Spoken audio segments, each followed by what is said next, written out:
হেই বন্ধুরা, আজ আমি হাজির হয়েছি 2014 সালে মুক্তিপ্রাপ্ত একটি American science fiction action movie rampage নিয়ে, যার বাংলা অর্থ তাণ্ডব।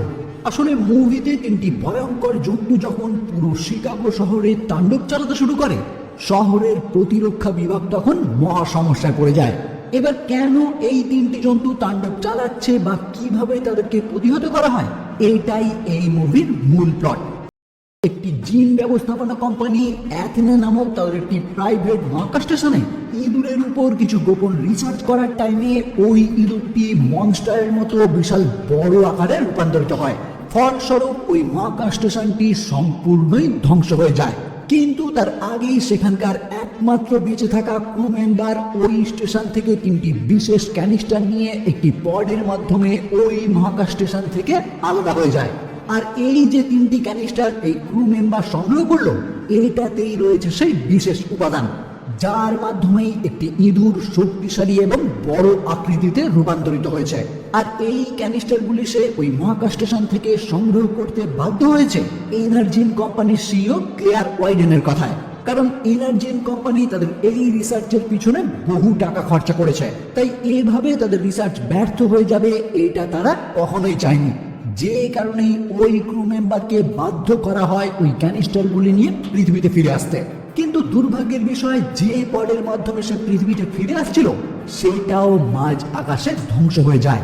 যাই হোক, এখান থেকে সিন শিফট হয় আর আমরা পরিচিত হই এই মুভির মূল চরিত্র ডোয়েন জনসন ওরফে ডেভিস ওকোয়ের সঙ্গে, যিনি একজন প্রাক্তন সেনাকর্মী আর বর্তমানে সান ডিয়েগো শহরের একটি চিড়িয়াখানা সাফারি পার্কে কাজ করে, যেখানে সে জর্জ নামক একটি বিরল প্রজাতির গরিলাকে ট্রেনিং দেয়।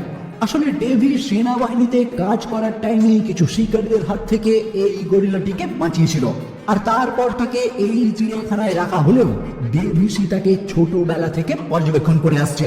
তাই বর্তমানে তাদের দুজনের মধ্যেই একটি বন্ধুত্বপূর্ণ সম্পর্ক গড়ে উঠেছে। এমনকি তারা দুজন একে অপরের সঙ্গে ইশারার মাধ্যমে কথাও বলে। এনিওয়ে, পৃথিবীর দিকে আগত যে পডটি ধ্বংস হয়ে গেল তার মধ্যে থাকা ওই তিনটি ক্যানিস্টার মার্কিন যুক্তরাষ্ট্রেরই তিনটি আলাদা আলাদা জায়গায় পতিত হয়। একটি এসে পড়ে সান ডিয়েগো শহরের সেই চিড়িয়াখানায়, যেখানে কৌতূহলবশত জর্জ নামক ওই গরিলা ক্যানিস্টারটি চেক করতে গেলে তার মধ্যে থাকা সেই বিশেষ উপাদান এসে ইফেক্টেড হয়ে পড়ে। আর বাকি দুটি ক্যানিস্টারের একটি আমেরিকার একটি কুমির গ্রাস করে, আর অন্যটি ওয়াইন্ডিং ফরেস্টে পতিত হলে সেখানে একটি নেকড়েও ওই প্যাথোজেনের সংস্পর্শে চলে আসে।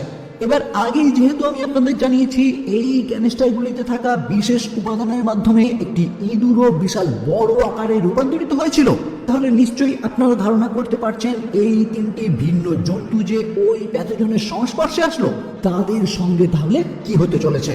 হ্যাঁ, আপনারা যেটা ভাবছেন একদম সেটাই। ডেভিস পরের দিনই ওই চিড়িয়াখানায় উপস্থিত হয়ে দেখতে পায় জর্জ ওই চিড়িয়াখানায় থাকা একটি বিয়ারকে হত্যা করেছে এবং নিজে রাগান্বিত হয়ে একটি গুহার মধ্যে বসে রয়েছে।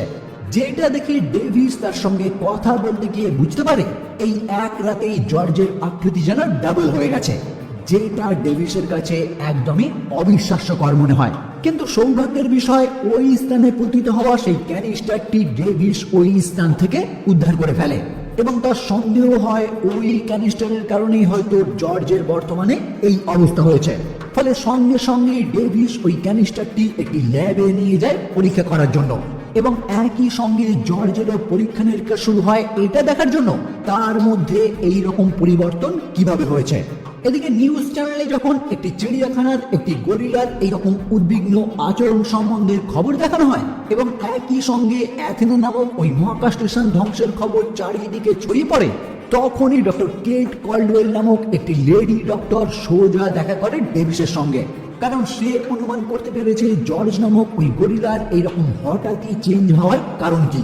আসলে এই ডক্টর কেট একটা টাইমে ওই এনার্জিন কোম্পানিতেই কাজ করত, আর এই কেটি সর্বপ্রথম ওই র্যাম্পেজ প্রজেক্ট নিয়ে কাজ শুরু করেছিল, মানে যে প্রজেক্টের কারণে এই সমস্ত জন্তুগুলি মনস্টারে রূপান্তরিত হচ্ছে। কিন্তু কেট এই রকম চিন্তা ভাবনা করে ওই প্রজেক্ট একদমই শুরু করেনি। সে তার একমাত্র দাদার একটি বিরল রোগকে সারানোর জন্যই এই প্রজেক্ট নিয়ে কাজ শুরু করেছিল। কিন্তু যখনই এনার্জিন কোম্পানির সিইও ক্লিয়ার এই প্রজেক্টের রেজাল্ট সম্বন্ধে জানতে পারে, তখনই সে পরিকল্পনা করে কেটের এই প্রজেক্টকে একটি জৈবিক অস্ত্র হিসাবে ব্যবহার করা যেতে পারে, যার মাধ্যমে তার এই কোম্পানি প্রচুর মুনাফা অর্জন করবে। কিন্তু কেট আবার যখন জানতে পারে তার আবিষ্কারকে এইরকম একটি জৈবিক অস্ত্র হিসাবে তার কোম্পানি ব্যবহার করতে চলেছে, তখনই সে তার রিসার্চের সমস্ত তথ্য গভর্নমেন্টের কাছে ফাঁস করে দেওয়ার চেষ্টা করে। যদিও ক্লিয়ার তার প্ল্যান মাফিক কেটকে চুরির দায়ে অ্যারেস্ট করিয়ে দেয় এবং শাস্তি স্বরূপ তার 6 মাসের জেল হয়ে যায়, যে টাইমেই তার অসুস্থ দাদা চিকিৎসার অভাবে মারাও যায়। ফলে কারাগার থেকে মুক্তি পেয়ে কেট আবারও চেষ্টা করতে শুরু করে এনার্জিনের ওই র্যাম্পেজ প্রজেক্ট গভর্নমেন্টের সামনে কিভাবে উন্মুক্ত করা যায়। আর বর্তমানে সে ডেভিসের সঙ্গে দেখা করতে এসেছে এই কারণেই, কারণ ডেভিসের কাছে থাকা ওই ক্যানিস্টারটি উদ্ধার করলে হয়তো কেট অনেক কিছুই প্রমাণ করতে পারবে। যাই হোক, এখানে কেট এবং ডেভিস দুজন মিলে যখন জর্জকে একটু পর্যবেক্ষণ করতে শুরু করে, ঠিক সেই টাইমেই জর্জ আবারও রাগান্বিত হয়ে তার খাঁচা ভেঙে ওই বিল্ডিং থেকে বাইরে বেরিয়ে পড়ে। যদিও ডেভিস তার পিছু নিয়ে কোনো ক্রমে তাকে শান্ত করলেও শীঘ্রই এজেন্ট হার্ভে রাসেলের নেতৃত্বে একটি সরকারি দল ওই স্থানে উপস্থিত হয়ে জর্জকে অজ্ঞান করে তাকে বন্দী বানায়। ওইদিকে দেখা যায় এনার্জিন কোম্পানির সিইও ক্লিয়ার যখন জানতে পারে ওই 3টি ক্যানিস্টার মার্কিন যুক্তরাষ্ট্রের বিভিন্ন জায়গায় পতিত হয়েছে, তখনই সে বার্ক নামক একটি ভাড়াটে গুন্ডাকে দায়িত্ব দেয় যে কোনো উপায়ে ওই ক্যানিস্টারগুলি উদ্ধার করে আনতে, কারণ ওইগুলি গভর্নমেন্টের হাতে পড়লে এনার্জিন সম্পূর্ণই বন্ধ হয়ে যাবে। তো ক্লিয়ারের এই অর্ডার অনুযায়ী বার্ক তার দলবল নিয়ে প্রথমেই উপস্থিত হয় ওয়াইমিং ফরেস্টে, যেখানে তারা ওই ক্যানিস্টারটি উদ্ধার করতে পারলেও সেটা তারা সম্পূর্ণই ফাঁকা অবস্থায় দেখতে পায় এবং একই সঙ্গে তার আশেপাশে বেশ কয়েকটি নেকড়ের মৃতদেহ লক্ষ্য করে, যেটা দেখে ক্লিয়ার খুব সহজেই বুঝতে পেরে যায় ওই ক্যানিস্টারে থাকা প্যাথোজেনে নিশ্চয়ই কোনো নেকড়ে এফেক্টেড হয়ে পড়েছে, যেই অন্যান্য নেকড়েদের হত্যা করেছে। ফলে সঙ্গে সঙ্গেই ক্লিয়ার তাদের অর্ডার দেয় ওই নেকড়েকে জীবন্ত অথবা মৃত যে কোনো অবস্থাতেই তার চাই, যেটা শুনে বার্ক তার দলবল নিয়ে ওই নেকড়েটিকে ধরার কাজে লেগে পড়ে। কিন্তু দুর্ভাগ্যের বিষয়, প্যাথোজেনে এফেক্টেড হয়ে ওই নেকড়েটিও বিশাল আকার ধারণ করায় নিমেষেই বার্কের দলবল সহ তাদের হেলিকপ্টারটিও ওই নেকড়েটি ধ্বংস করে দেয়। এইদিকে দেখা যায় জর্জকে অজ্ঞান অবস্থাতেই একটি বোয়িং C-17 গ্লোব মাস্টার বিমানের মাধ্যমে একটি স্থান থেকে আরেকটি স্থানে স্থানান্তরিত করা হচ্ছে, যে বিমানে ডেভিস এবং কেটকেও নিয়ে যাওয়া হচ্ছে, কারণ জর্জ সম্বন্ধে তাদেরকেও জিজ্ঞাসাবাদ করা হবে। কিন্তু এই একই টাইমে অন্যদিকে দেখা যায় ক্লিয়ার যখন দেখতে পায় তার ভাড়াটে গুন্ডারা তাদের কাজে ব্যর্থ হয়েছে এবং সরকারি একটি দল একটি গরিলাকে বন্দী বানিয়েছে তার অস্বাভাবিক আচরণের জন্য, তখনই সে বুঝতে পেরে যায় ওই গরিলাও নিশ্চয়ই তাদের তৈরি প্যাথোজেনে এফেক্টেড হয়ে পড়েছে। তাই আইনের হাত থেকে বাঁচতে গেলে এখন তাদের যা করার খুব তাড়াতাড়ি করতে হবে। ফলে ক্লিয়ার এবং তার ভাই তাদের অফিস বিল্ডিং এর উপরে থাকা একটি বিশাল ট্রান্সমিটার সঙ্গে সঙ্গে অন করে দেয়, যেটা থেকেই নির্গত হওয়া একটি লো ফ্রিকোয়েন্সি রেডিও ওয়েভ ওই 3টি বিশাল আকার জন্তুকে এই স্থানের দিকে আকর্ষণ করবে। আর যখনই ওই 3টি জন্তু একত্রে এই স্থানে উপস্থিত হবে, তখন সেনাবাহিনী এমনিতেই তাদেরকে হত্যা করবে, যার পর গোপনে তারা ওই জন্তুগুলি থেকে ডিএনএ স্যাম্পেল উদ্ধার করে ওই একই প্যাথোজেন আবারও তৈরি করে ফেলবে, আর তারপর সেইটা বিক্রি করেই তারা প্রচুর মুনাফা অর্জন করবে। তো এই মনোভাব নিয়ে ওই ট্রান্সমিটার অন করতেই বোয়িং C-17 থাকা জর্জ নিমেষের মধ্যেই জাগ্রত হয়ে পুরো বিমানটি ধ্বংস করে দেয়। যদিও সৌভাগ্যবশত ডেভিস, কেট এবং রাসেল আগে ভাগে ওই বিমান থেকে বাইরে বেরিয়ে প্যারাশুটের মাধ্যমে সেফ ল্যান্ড করে, কিন্তু পরবর্তীতে তারা ওই বিমানের ধ্বংসাবশেষ চেক করে বুঝতে পারে জর্জ এই বিমান দুর্ঘটনা থেকে বেঁচে গেছে, কারণ বর্তমানে সে জীবিত কিংবা মৃত এই স্থানে নেই। ফলে এজেন্ট রাসেল শীঘ্রই একটি ভিডিও বার্তার মাধ্যমে সাহায্য চাইলে সঙ্গে সঙ্গে কিছু হেলিকপ্টার তাদেরকে ওই স্থান থেকে উদ্ধার করে একটি এয়ার বেস ক্যাম্পে নিয়ে আসে। এইদিকে এরই মধ্যে FBI এনার্জিনের অফিসে উপস্থিত হয়ে তাদের সমস্ত ফাইল চেক করার প্রস্তাব রাখলে ক্লিয়ার সম্পূর্ণই প্ল্যান মাফিক তাদেরকে কোনো বাধা না দিয়ে ডক্টর কেটের উপরে সমস্ত দোষ ঘুরিয়ে দেয়। মানে সে FBI কে জানায় তার কোম্পানি এমন কোনো গোপনীয় কাজ করেনি যেটার মাধ্যমে সাধারণ মানুষ বিপদে পড়তে পারে। কিন্তু ডক্টর কেট নামক তাদের এক প্রাক্তন কর্মচারী সকলকে লুকিয়ে শুধুমাত্র নিজের জন্য সিক্রেট একটি রিসার্চ করছিল, যেটা জানতে পেরেই তাকে এই কোম্পানি থেকে বহিষ্কৃত করা হয়েছে। আর যেহেতু ডক্টর কেটের ক্রিমিনাল ব্যাকগ্রাউন্ড রয়েছে, তাই FBI ও মিস ক্লিয়ারের এই কথা বিশ্বাস করে নেয়। ফলে ওই এয়ারবেস ক্যাম্পে উপস্থিত হওয়ার পরেই এক কর্নেল FBI এর নির্দেশ মতো ডেভিস এবং কেটকে বন্দি বানিয়ে নেয়। যদিও ডেভিস এবং কেট ওই বেস ক্যাম্পে যখন জানতে পারে জর্জ এবং ওই নেগড়ে দুজনে শিকাগো শহরের দিকে একত্রে অগ্রসর হচ্ছে, তখনই ডক্টর কেট অনুমান করে এনার্জিন হয়তো এমন কোনো গোপন সিগন্যাল প্রেরণ করছে, যেটাকে বন্ধ করার জন্যই এই সমস্ত মনস্টার রূপী দৈত্যগুলি সেই দিকে অগ্রসর হচ্ছে। তাই এখন তাদের যত শীঘ্রই সম্ভব শিকাগো শহরে পৌঁছাতে হবে, কারণ ডক্টর কেট এটাও অনুমান করে এনার্জিনের হেড অফিসে নিশ্চয়ই এমন কোনো অ্যান্টিডোট থাকবে, যেটা ইউজ করে এই সমস্ত দৈত্যরূপী জন্তুগুলিকে আবারও আগের অবস্থায় ফিরিয়ে আনা যেতে পারে। যে কারণে ডেভিস দুটি মিলিটারি অফিসারকে ঘায়েল করে তাদেরই একটি হেলিকপ্টার চুরি করে ডক্টর কেটকে সঙ্গে নিয়ে শিকাগো শহরের উদ্দেশ্যে রওনা হয়। আর এই কাজে তাদেরকে সাহায্য করে এজেন্ট রাসেল, কারণ প্রথমত এজেন্ট রাসেলকে ওই বিমান দুর্ঘটনা থেকে ডেভিসই বাঁচিয়েছে, আর দ্বিতীয়ত কর্নেল এই মুহূর্তে ওই নেকড়ে এবং জর্জের উপর সামরিক হামলা চালিয়েও তাদেরকে কোনো মতেই থামাতে পারেনি। তাই ওই দুই জন্তুকে থামাতে নিশ্চয়ই তাদের অন্য কোনো ব্যবস্থা নেওয়া উচিত, এটা ভেবেই সে তাদেরকে সাহায্য করে। এদিকে কর্নেল যখন বুঝতে পারে খুব শীঘ্রই শিকাগো শহরের অবস্থা খারাপ হতে চলেছে, তখন সে পুরো শহর খালি করার অর্ডার দিয়ে প্রচুর সামরিক বাহিনী মোতায়েন করে, যাতে ওই দুই জন্তুকে থামানো যেতে পারে। কিন্তু সামরিক বাহিনীর সকল চেষ্টাই ব্যর্থ হয়, কারণ জর্জ এবং ওই নেকড়ে দুজনেই তাদের সামনে আসা ট্যাঙ্ক থেকে শুরু করে হেলিকপ্টার সমস্ত কিছুই ধ্বংস করে দিতে থাকে। আবার এরই মধ্যে যখন তাদের সঙ্গে যুক্ত হয় দৈত্যরূপী এক কুমির, তখন এই পরিস্থিতি আরো খারাপের দিকে এগিয়ে যেতে শুরু করে। এই কুমির সম্বন্ধে নিশ্চয়ই আর নতুন করে বলতে হবে না, কারণ আগে থেকেই আমরা জেনে আসছি তিনটি ক্যানিস্টার তিনটি জন্তুর সংস্পর্শে আসে, যারাই এখন এই শহরে তোলপাড় চালিয়ে সামনের দিকে এগিয়ে চলেছে এনার্জিনের ওই ট্রান্সমিটার অফ করার জন্য।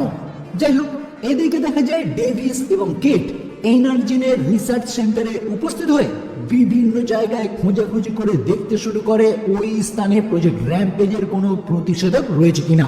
আর একটা টাইমে তারা সেটা খুঁজেও পায়, কিন্তু দুর্ভাগ্যের বিষয়ে ওই অ্যান্টিডোট নিয়ে বাইরে বেরিয়ে আসার আগেই ক্লেয়ার এবং তার ভাই ওই স্থানে উপস্থিত হয়ে ডেভিসকে গুলি করে কেটকে সঙ্গে নিয়ে তাদের বিল্ডিং এর একদম উপরে চলে আসে, কারণ এই প্রজেক্ট র্যাম্পেজ আবারও শুরু করতে ডক্টর কেটকে তাদের প্রয়োজন পড়বে।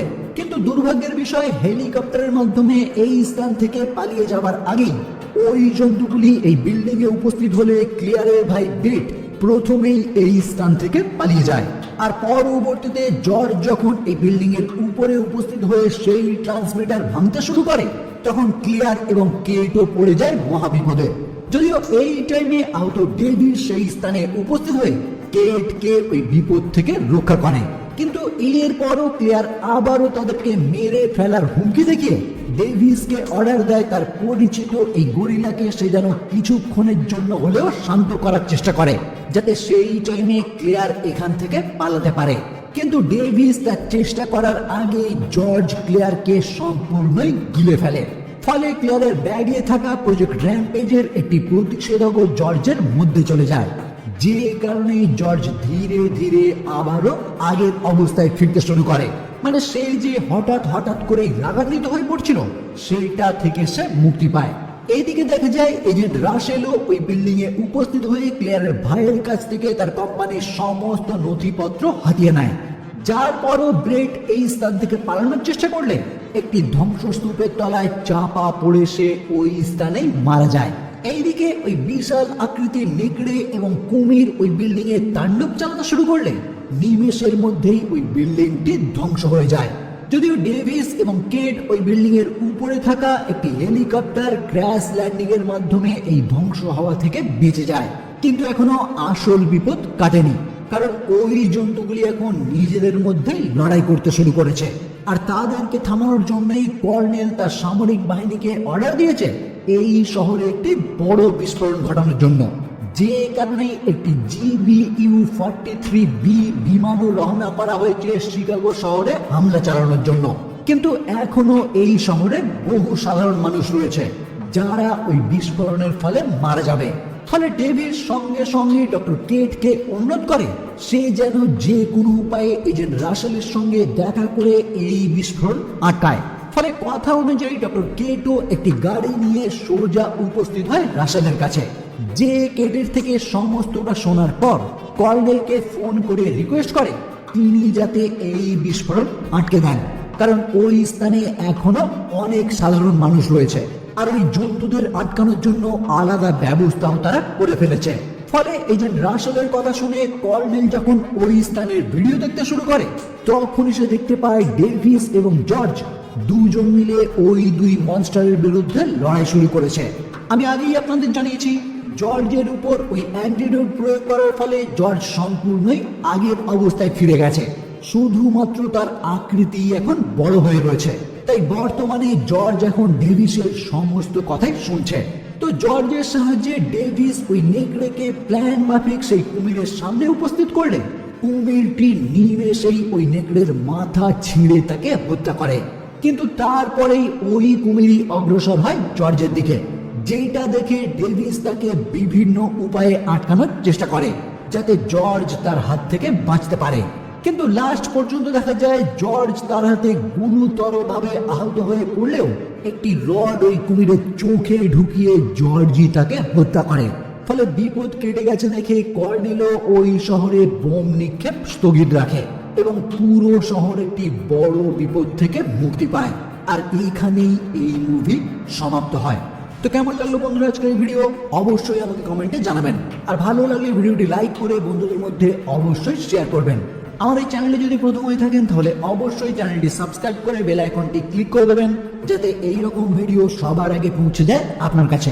ওকে, তাহলে আজকের মতো এই পর্যন্তই, দেখা হচ্ছে পরবর্তী ভিডিও নিয়ে। ধর্ম ক্লাসে যখন আমার বন্ধুকে প্রশ্ন এই তুমি দাঁড়াও, ইয়েস স্যার। বলতো সালাদ কাকে বলে? স্যার, শসা, টমেটো, লবণ, পেঁয়াজ ইত্যাদির সংমিশ্রণে যা তৈরি করা হয় তাকে সালাদ বলে।